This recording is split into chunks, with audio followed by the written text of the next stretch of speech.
What's up, everybody? We're back. Thanks for joining us on another episode of the Last Way podcast. If you're new here, we dive into topics like ghosts, UFOs, cryptids, conspiracies, anything under the weird and paranormal umbrella. Today, I'm joined by my now regular co-host Buster, Yeah. and our one-time, possibly part-time co-host Tony. Hello. And he's just sitting in for today, and we're gonna see if he might come back for a couple more. But anyway, today we have an extremely interesting topic that just kind of came up the last couple days. I'm calling it the alien ant farm. Okay, so you guys are gonna have to bear with me on this. Just like the band, Annie, are you okay? yeah, just like that. And so, are we actually just a product of thousands of years of evolution? Okay, or are we divinely created? 6,000 years ago. Are we that, or did some machine god AI hook us into the current simulation? Are we in a dome floating on the back of a space turtle? Maybe. Or could we be, and hear me out, an actual alien ant farm? Okay? Thoughts so far? Yes. Okay? Yes, we could very well be any of those. What do you think, Tony? But maybe oxygen is a hallucinogen that keeps people in the illusion.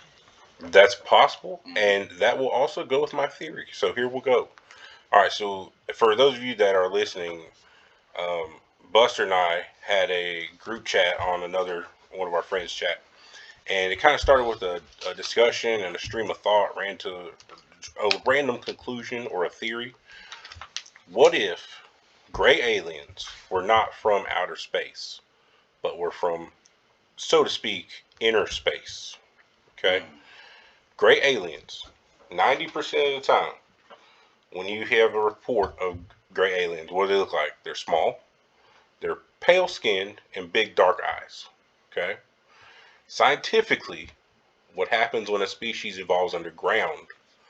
They develop pale skin, big dark eyes, and they're smaller in stature because they are living underground. Yeah, With me so far? totally. Okay. Now, how about the Hopi legends about the ant people? Big heads, long spindly limbs. They kept them safe in underground cities, and then after whatever cataclysm was left, they escorted the Hopi people back to the surface to safety. Okay, Yeah. on board? Now the Hopis, this is South American, Southwest America. Southwest American. Yeah. So I do believe there is, like, this could be where did the Mayans go? Or the asset, the vanishing, and maybe they went in and just chose not to come back out. Right. So, there we are. Tony, you with us? Mm-hmm. I know you're new to this kind of thing, but this is what we do. All right, so the Hopi people, they were captured, they came back to the surface. Where do we currently suspect inner Earth entrances to be? At the poles. Okay? That's why we can't go to Antarctica, and we can't go to the north. You can't fly over the north one, allegedly. Again, not necessarily spouting out of, out of nothing, but there's more places. Most definitely. But why would politicians and the Orthodox Pope of Russia need to meet in Antarctica? Okay, that makes no sense. It's icy. Conveniently in a place that we can't go. Right, you cannot get to. And it's not just because we can't afford a boat, it's because you legally have to have permission to go to parts of it. Even the people that work for the military have to have permissions to fly over certain areas. Linda Moulton Howell, the renowned UFO researcher, she had an interview I saw where this guy was part of the Antarctic flight crew that would fly. One day they had to divert. They saw a large octagonal structure in the ground, almost like like a door, covered in snow, but it was definitely not just a hole. They flew over. As soon as they got back to base, boom, they're whisked away to a back room. You never saw this. This never happened. If you talk about it, you're done. So when she did her interview, the dude was blacked out. Obviously changed his voice, his name, all that stuff. He also had a report of them having to go get a scientific team that went missing for a week. and they went to pick these people up. They didn't find them. They flew back to base. Apparently, the call came in either later that day or later another day that the scientists were back at the base, and they needed to be picked up. So they flew out, picked them up in this base in Antarctica. These scientists, he described their look as scared. All they did was get back on the flight. They were shook. They were very shook. They got back on the flight, flew back to base. Those people were put in the truck, and they were never seen again. So they probably went to their own debriefing, or Lord knows what else. Like they stumbled out of bounds, or they saw something they weren't meant to see. The like kind of like Truman's Show. Yeah, they saw behind the thing, behind There what are they're not supposed to. a lot of legends that talk about underground people. And stuff. Oh yeah. Most of every, it's either in the sky or underground. There's a whole lot of hollow earth theories too. Argartha. Yeah, About how they did deep crust scans with like radar or something, and you can see that the core isn't even a ball. It's actually like a whole mountainous shape in there. That makes more sense. Hall of the Mountain King. Well, okay, so hold on. All right, so hold on. we'll keep going. All right, so we got past the. All right, so again, why would they need to be in Antarctica? Now we see, and that was maybe 2017-ish, I would guess, maybe a little bit later or earlier. But now we see that Russia is probably about to rise to power shortly. Did the Russian Orthodox Pope go down there to get the new directive from the leaders that are underground?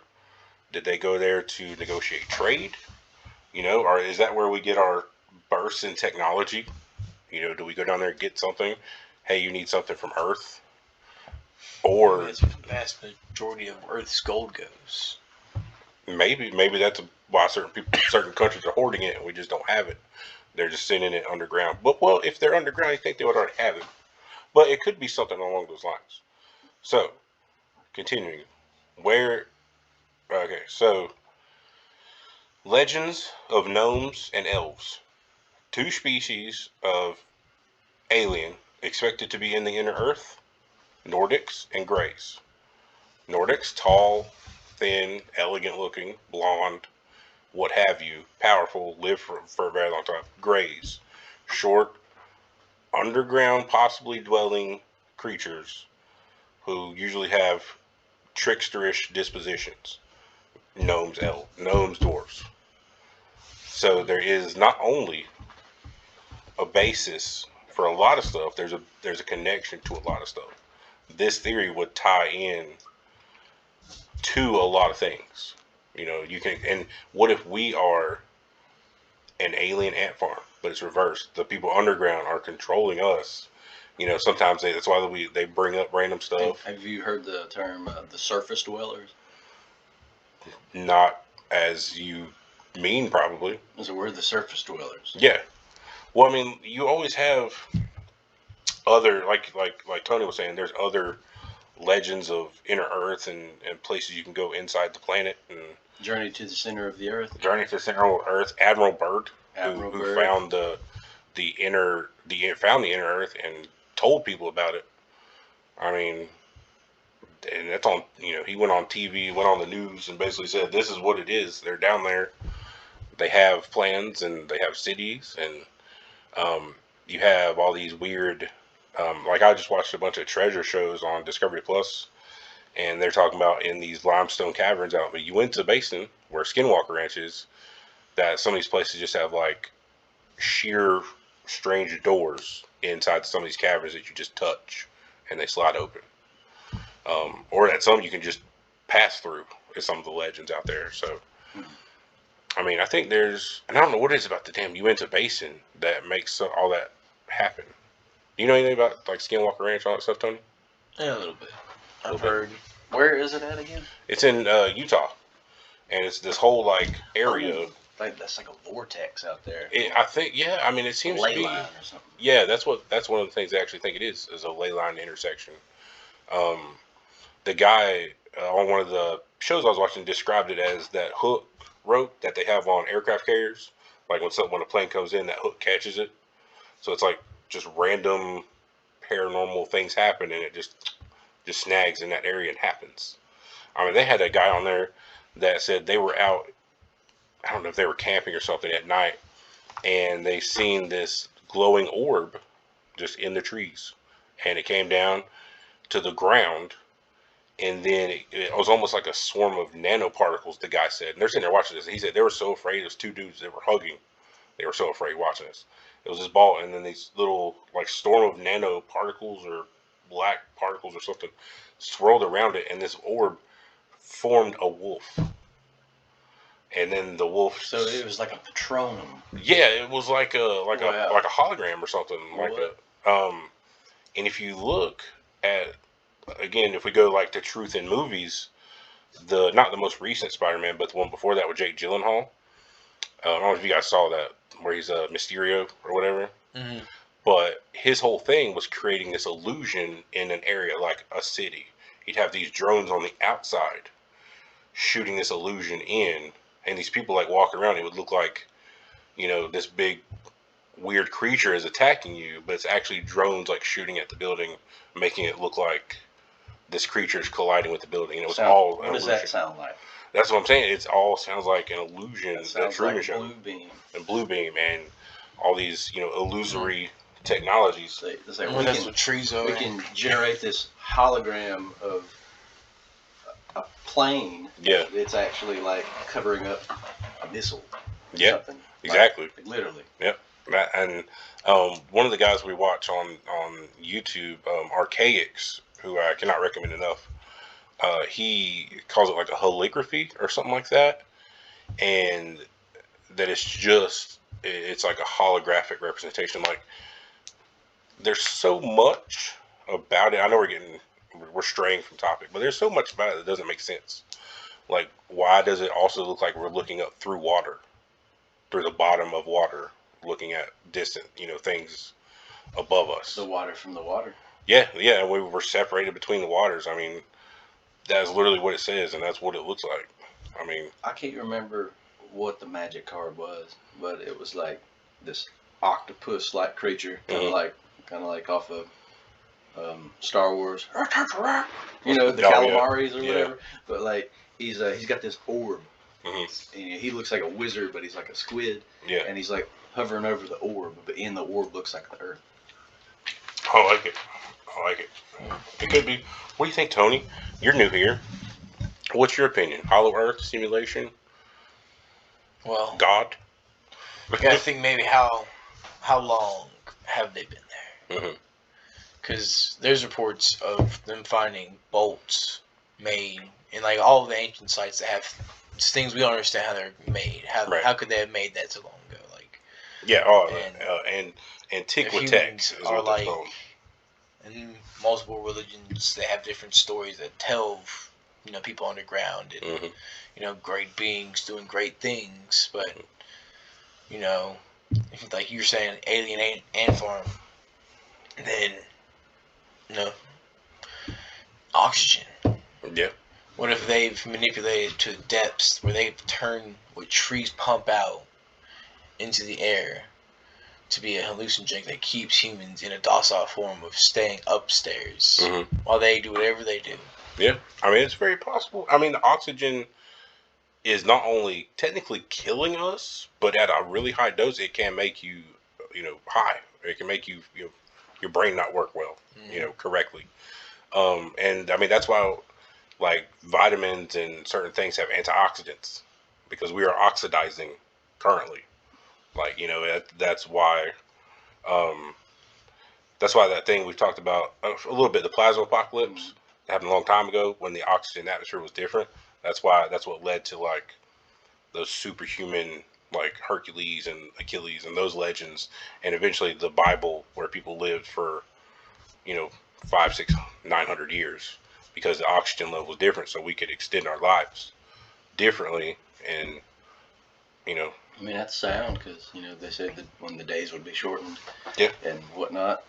But I mean, the stupid part is that it makes too much sense because of it. It brings in, again, I went all the way back to, we're talking correlations from antediluvian, from every civilization on the planet, from literally Hopi and Aboriginal legends, from it makes sense to why we don't know why we are living in the situation that we are. And technically, Earth is an enclosed system. I live by this theory that we rarely don't make or lose mass. If I eat something, it goes through me back into the earth. If I die, I go into the earth and back up as minerals. If, it's a cause and effect. There's also, so if I eat something, something happens. There's also this thing called reverse, damn it, I don't remember the second word. It's like reverse flow, but basically, or reverse chronology. So what happens is that sprouting of that wheat means that the rain has to rain in order for that wheat to grow for me to eat it. It's like instead of me causing something, everything is happening as it's meant to because it has to. Mm-hmm. It's real the deep. Yeah, it's the code. Like everything happens, as it's supposed to, and it's when we start messing stuff up, like the burning crops and the messing with seeds and stuff and messing with our ecosystem. That's the climate battle. That's we're literally battling it. Yeah. Now it will balance itself. Yeah. One way or another. Yeah. It's gonna end up being like The Happening. Y'all remember that movie where people just start going crazy? Yeah, where people start just like either dropping dead or going crazy because of I can't remember what it was. It was like some pheromone or something that the trees were putting out, like that was in the air. Yeah, was wild. They were like trying to exterminate us. Yeah, it was one of M. Night Shyamalan movies. Dude, that's probably a lot of truth in that. He's got a new one coming out. It's called A Knock at the Cabin. And, yeah, I've seen. And I hate that because I love going to cabins now. And it's literally like these random people, Batista's in it. Number one, it's these random people show up to this family that's at a cabin, and they like break in and they're like, and they're like tied up in a chair, and he's like, we have been given a task and you will have to make a decision, and if you don't make a decision, the world will end. Like, we've been sent to figure this out. And you don't know if he's going to ask them to like kill one of their kids, kill each other, who needs to die. And that's how the trailer ends. And I'm like, oh, that's deep. Yeah. That's deep. Like, you don't know if it's going to be that's like the butterfly effect again. What? It's funny that you should mention that because like that's like basically the Until Dawn. Yeah. You got to make a decision, and then the world's going to change based on your decisions. Yeah. I mean, how relevant is that with the timelines and stuff? Yeah. Like we were like me and old Roberto were talking, you and I. It's like we're ultimately gonna find the right timeline regardless. Mm-hmm. Like it's a mathematical fact. Yeah. That it has to happen eventually. Well, at least if we're an alien ant farm, then at least they probably aren't gonna nuke us, or they're not gonna let us nuke ourselves. You would think. Oh, do you remember? What do you think it would take for? How deep are they though? Would they even be affected by nukes? No, they wouldn't. I'm just talking about like if you had. Unless they use if we're necessary. Yeah.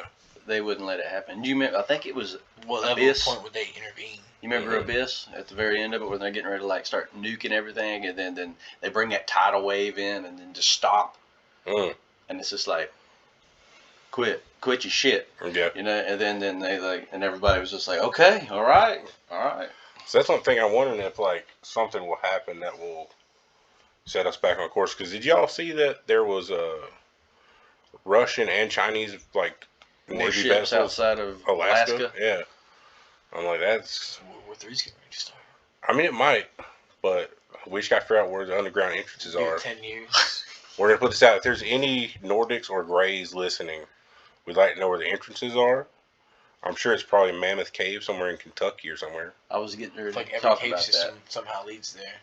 Yeah, well, definitely Mammoth Caves probably would. Well, again, you go to so what we're talking about is with the Greys, right?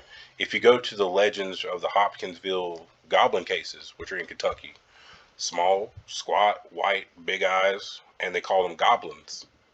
ironically, which you enjoy, Tony, and they are these like little white humanoid-esque big-eyed beings, and that would search of match for. mushrooms. I'm sure they do. Man, see, then that kind of it wiles me out how we making the parallels between the dwarves and the elves and all that. And you remember in the Tolkien Compendium when like they go to Valinor and it like goes outside of the confines of the world. That's like the whole, the Undying Lands and whatnot. Oh, okay. That's very interesting. Yeah, so like in its Middle Earth. Yeah. So they're Middle Earth. Well, and that also, like, we get on people recently because we were talking about the show and the show, how good it is. And people are, up in arms because of some of the casting choices. But that is neither here nor there. It's a great show. And the main point to make is that Tolkien wrote this stuff from, like, some ancient-ass tomes in the basement of Oxford. Like, he didn't just sit, like, at his mom's house and come up with it. Like, these are legitimate, at least legends or lore that he was reading from, that he created. So, the Elvish, we know elven lore, fairy lore, fae folklore. I've talked about it a lot on the show. But, like, it all kinds of connects with these aliens and all this other stuff that happens. I mean, there's so many parallels in, like, in all these different interpretations of potentially the same thing. Like how all the pantheons of the world are all kind of like very similar and parallel. Yeah. And pretty much function. Yep, they do have a lot of matches. What do you think, Tony? What are your thoughts? Where was I? We're underground aliens are dwarfs and goblins. What if? Because, like, we're talking underground. Right. What if whatever species came from the sky? Because all the different stories that speak of from the sky also eventually lead to people living underground. Right. So maybe, their worlds were destroyed. They knew of this world. They were like colony ships. And then when the early age, tried to help humans, they kind of go for a while, giving us our Stone Age, like, moderate evolutions. Yeah. Like, when do you think aliens may have started influencing humanity? And when do you think, at some point, they may have realized that they didn't want to anymore? Because we have tons of stories that influence creatures and meeting of gods, like actual interactions and, real things that throughout mythology, they may be mythology now, but at one point that was like history. That happened. Like, this like the Bhagavad Gita, they have all these like wars in the sky where these gods are shooting lasers and missiles at each other. Yeah. I mean, to a Bronze Age man, he wouldn't understand a flying vessel. Chariots in the sky. Only thing that we have that pulls creatures that fast, horses and chariots. Yeah. So that's like his chariots. That's how they were depicted. But, misinterpretation of mythology isn't not history. It's just you have to discern which parts of it are true and what the actual meaning of them are. Yeah. We also so I have this. At what point did they go underground and why did they choose to go so deep? How did they get so deep? And, what technology do they still use? Because we have proof of unattainable technology all throughout the world, sites that are documented of just impossible to create things. Yeah. When you have even like the mainstream like Puma Punku and stuff like in Peru, where like the edges are like diamond cut straight. Not even so like lasers can't even get that clean. So I think the going underground thing, I think that was more than 10,000 years ago. The desert? I don't think it's the Gobi Desert. Maybe it's the Gobi Desert. There's a desert that it's like thousands of miles big. They took soil samples from, and I think it was like 5,000 feet, like really, really deep down at the very bottom. They found trees. And the soil in this area doesn't match any of the soil in the surrounding areas. That's in China, right? I think it's either China or somewhere in the Middle East. Gobi Desert is China, right? But none of the soil there matches any soil around there. And at the very bottom is a forest. And they say that the the got its forest own is only ecosystem. 12,000 years old. Mhm. So that means 12,000 years ago, that sand wasn't there. Yeah, so That wasn't that long ago. so that is what is called the Younger Dryas event, and they think that that was an asteroid or something that happened because it's like about 12,000 years ago. There's like a world wide, like there's like things that you can see around the world. So yeah, you're 100% like dead on. That is, there was either like an asteroid or something very large, or a plate shift, which would definitely explain the the shifting to desert. Because I mean, you have like where they're finding mammoths with like some greenery still in their stomach because they were like flash frozen from like such an aggressive change.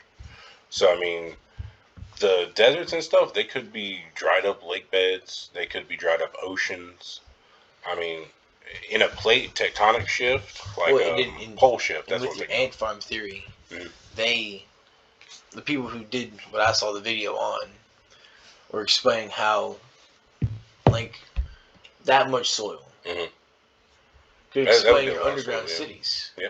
12,000 years ago, what event occurred 12,000 years ago that we can explain through other events, through science? The That Younger could- Dryas event, yeah. They talk about it all the time. So I mean, that would Was actually that count. the last pole shift? Well, I don't know, but that would account for What if my. that was just a visitation? Well, I mean, it could have been, but no, well, it's like a They world. crashed and then they start digging Well, there's- aggressively. So here, okay, so to tie that up in a nice bow, I would imagine the Younger Dryas event happens. That's an asteroid or something that kicks up a lot of shit into the atmosphere, destroys a lot of stuff, destroys and creates possibly the global flood in the Bible and in other legends, driving these people underground, where they're taken underground by these people that lead them there, these humanoid beings, and keep them safe. So things are shifting, things are happening. After it's done, somehow they come up back out of into the ant farm, into the dome, and then they're allowed to restart life over. What about the sea people? Do you think Like they could be mermaids? greys? Yeah. Well, they do. They have USOs, so I mean, I'm sure they would have. Our idea of gravity is like so entirely damn variable right now. It's like it's ridiculous. Well, yeah, like that's what I'm saying. Nothing. I've never seen that there's a force of gravity. If there's nothing stopping something, like if there's nothing stopping this from hitting the table, it's gonna hit the table. It's not a force. It's just up and down. Gravity is still a theory. Yeah, All it's these things still exist. a Why theory. do you think all the powers that be do so much to stop us from mingling? I don't know, but that is the eternal question. Just because I mean, truth? they have to keep us in the box. Yeah. What is the conversation they had in a shadowed room that says this is the actual thing? You have to keep the secret to you. Because if we all knew what we were, they wouldn't have any power. Yeah. Bread and circuses, right? Bread and circus. Yeah. Give them bread and circuses. You keep them from thinking about what really matters, and we'll always be able to pull the strings. Mm-hmm. That's very true. Now, what is actually happening, what the actual truth is, I have no idea. That also makes sense for an alien ant farm because the people that are in real power have met with these beings. They know the truth. They are basically given free will. I mean, if you literally had an ant farm, that's what we would look like. Do you? Sometimes they come up and they mess with the food. I think They it's put more food. Rick and Morty. Mm-hmm. You remember that episode when they were like in the alien simulation on like that treadmill, and it was like no matter which way they went, like they were like stuck in this Thing, yeah. You had to do absolute ridiculous things. And the only way to get out of it was like they had to get naked. Because the aliens See? were squeamish. That's what I was. Okay, so like I was telling you, Stephen, with or sorry, not you, Buster, with the scrying. Mm-hmm. Because flipping. Yes, because when you're scrying, you're looking. What I was doing was looking at a bowl of water, sitting beneath a tree. And for any of those listening, I'm trying to describe it for you. Take a bowl of water, a brass bowl is what I had. Fill it with a little bit of water. Use typical scrying methods. You can look them up online. But I was sitting under a tree. I was looking into this bowl, down in this bowl, and through the bowl's reflection of water, I was seeing the tree canopy behind me. and something about that was causing my eyes to react in a certain way, where it would kick me into some kind of a trance state, and that's some type of meditation and scrying and stuff. But what I thought happened is because I saw what wasn't supposed to be seen. No one on Earth on the planet should have technically seen that tree at that time. You know what I'm saying? Because no one was there. So it's like the whole, if a tree falls in the forest and no one's around to hear it, does it really happen? Or does anyone hear it? You know what I'm saying? So because I saw what no one should be seeing, I kind of broke the wall, I clipped into it, and I went into the code. So by finding ways to break into the code, you can see what's really, you can break the holography. Mirror, the mirror on the wall. Just how deep is it, though? Like, you have to think these species could be millions of years old. Yeah, I mean, they really could be. There's documentation of, gods in the very first accounts of humans. And in the first accounts and all the oldest stories, like the Tablet of Kings from the Bronze Age. It's like one of the few things that they have. The first, 5 kings lived nearly 200,000 years old. How could Stone Age humans even, calculate the number 200,000 right, years? so they've lived that. Yeah, it's there's a it's theory a that Tablet of says Kings or humans, something like that. as we are now, are maybe the second or third coming of our species from devastation. That makes sense. I mean, that goes along with what I've always tried to put forward is, well, and you really noticed it in the last 10 or 15 years, but I kind of noticed it watching ghost shows, like Ghost Adventures and stuff, because they'll go into like a building and it looks horrible, it's falling apart, it's decaying, and they're like, yeah, this building closed 10 years ago. I'm like, 10 years ago? It's been closed 150 years. So you think about 10,000 years ago, there would be nothing if we had got to this point in our current civilization. There would be zero. Everything would be plastic or worse, and everything would be crappy. So some kind of event comes along, it destroys everything, and then Then come the mud floods. Then the mud floods, the tectonic shifts, gold just gets worked back into the planet, everything else decays. Why do you think humans cherish and crave gold so much as a species? I mean, we understand now its usefulness for technology. Right. So the coolest legend I've ever heard for that, Anunnaki. well, okay, so it's either the Anunnaki, and that's what we were bred to do, is mine their gold for them. And that right there falls right into the whole alien ant farm. Yeah. I say that all we have is the obsession. So a slightly better legend I heard one time, I don't remember where I heard this, it was probably 10 years ago, but it was humans loved gold because when we were a nomadic species in the early days, when you're out walking for your entire life and you see water in the distance and it sparkles in the sunlight, to us that meant life. So things that sparkle subconsciously in our DNA are good to us. Like, we see that as a good thing because we see it sparkle. You used to see water sparkle in the sun. Sparkle that much. Well, that's what I'm saying. It's a shiny metal. You see shiny metals in general and things like that. Like, that is the theory as to why Remember, not all that glitters is gold. Yeah, but that's one of the cooler theories. It kind of goes along with ancient evolution stuff. Like, if you're on, if something scary, something crazy happens, your hair stands up on the back of your neck, or you get goosebumps.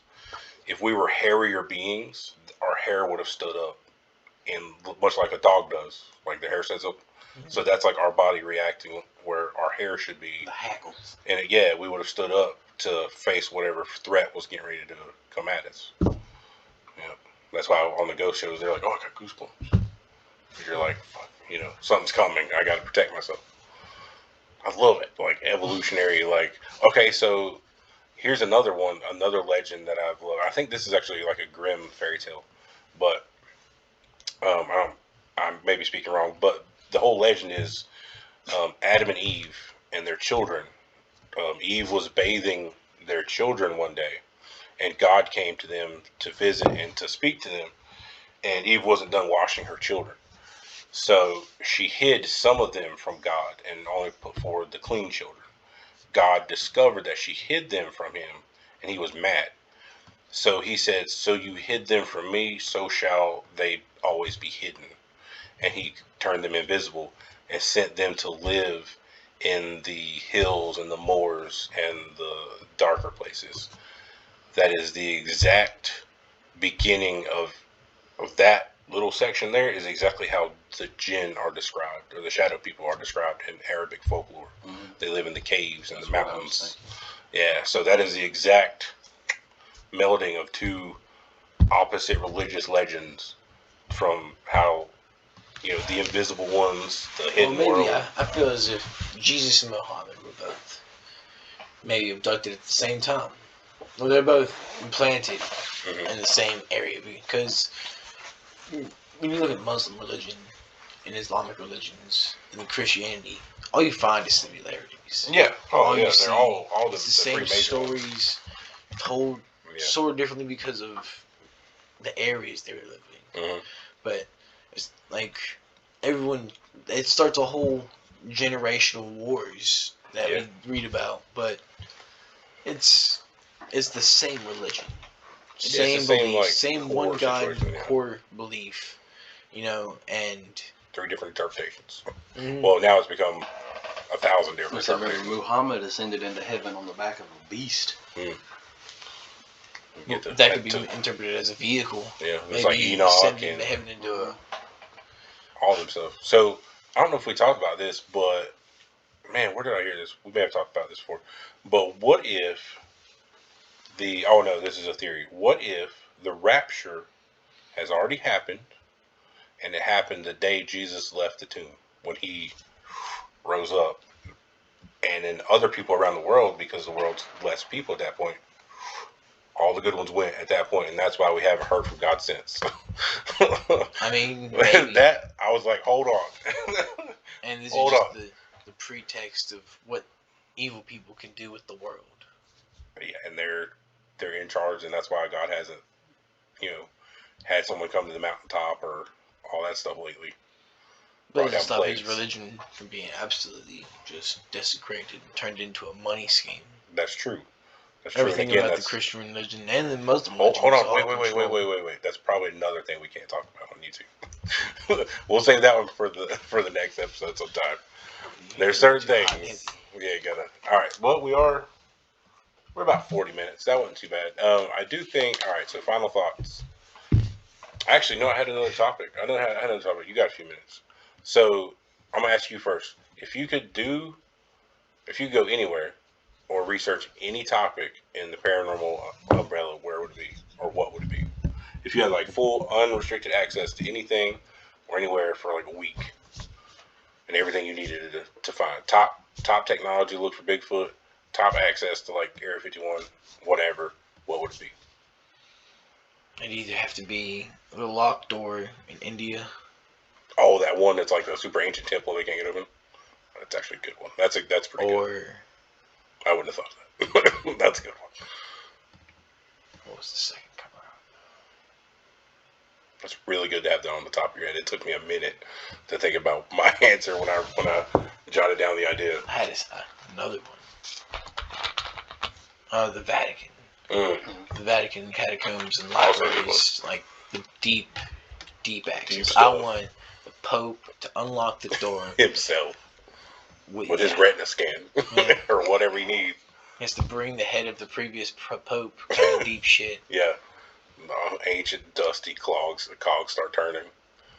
Those are two very good ones. Because you gotta think of how long secrets been hidden, man. Oh yeah, especially in there. And India is the least pillaged for its secrets. I mean, we've taken a lot. I guess that's probably true, actually. Yeah. We've taken a lot, but like many of their deep temples and secrets are still, because no one's ever really truly conquered India. I mean, That's a good point. Like, no one's really wanted to. Well, I'm not sure Britain- they wanted to, but Well, what It's about hot. when Britain went there and colonized? well, they did. They colonized, but they didn't never like. conquered it. Yeah, They never. He's got. Like, they didn't fair give up point. everything to the British. The British just took the tea Mhm, and the people and the food, mhm. Okay. And they bounced. trees. They said it's too hot. We're going back to gloomy old London. Of London. All right, so Terrible place to be, man. They ain't got no good food. Buster, same question. Yeah. Top research, top place, Man, whatever. you had I mean, that was a good one. That was very good. I was going to say the Vatican archives, but I think the Vatican is for sure. That right there is a definite. I think. I mean, you know, if it's like whenever, I'm thinking Library of Alexandria. That'd be a good one. It might still be. It might be under the Sphinx's foot or whatever. Yeah, that's what I'm saying. Like something. Who was it? Like just to even be a part of like the idea of the old Egyptian schools, like a school of Thoth. Yeah. I mean, as evil as he may or may not have been, you know, it'd still be pretty wild to understand what it meant. Yeah. And straight from the horse's mouth. Yeah, to witness that knowledge being created. Or Atlantis. That'd be a great genius wish, wouldn't it? Because Egypt all came lost from knowledge Atlantis. came back.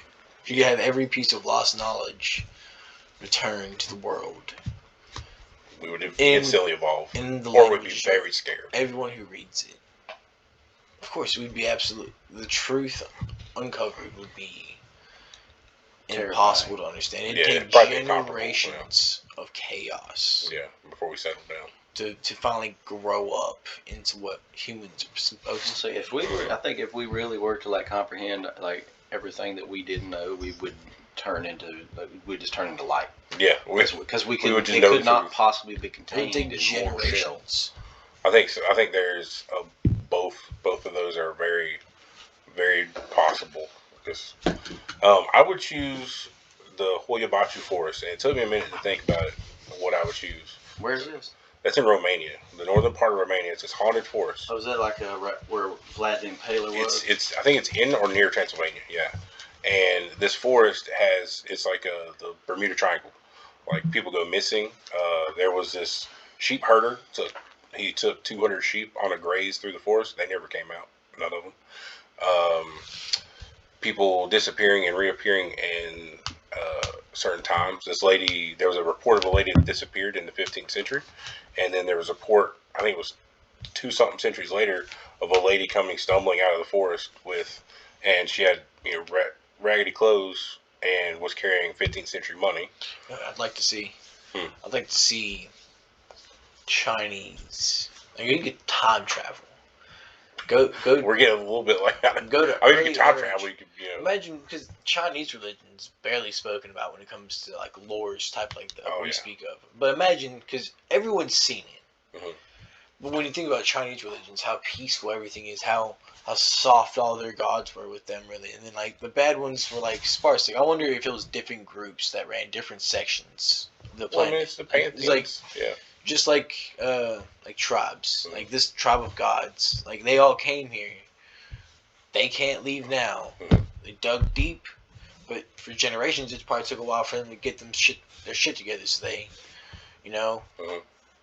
they meet what's in here, and then once they've got done with that, they find once they've made their way underground, they either sealed up their ways, kept like passages out, because I mean, they didn't keep us around. We're not seeing them every day, so obviously they didn't want us to be where they want to be. Yeah. Well, I mean that's possible. And to finish on the thing, the Huaybachu Forest, it does sound pretty dope. There is, and I think I'm gonna finish that thought too. But the Huaybachu Forest, there's also a 5-year-old girl that went missing at one point, and then reappeared 5 years later in the same clothes, not aged. I mean, like UFO sightings, total UFO lapse footage. in time. Yeah, it's one of those crazy. And then it had the best footage I've ever seen. This show called Destination Truth. It's like one of those older, like Josh Gates Travel Channel weird shows. And they went into Huaybachu Forest, and it was probably some of the best evidence they've ever gotten, in my opinion. This guy was sitting Indian style, like by a little lantern or whatever. And he was in the forest, and then in the camera, you see him go up and back from a sitting position.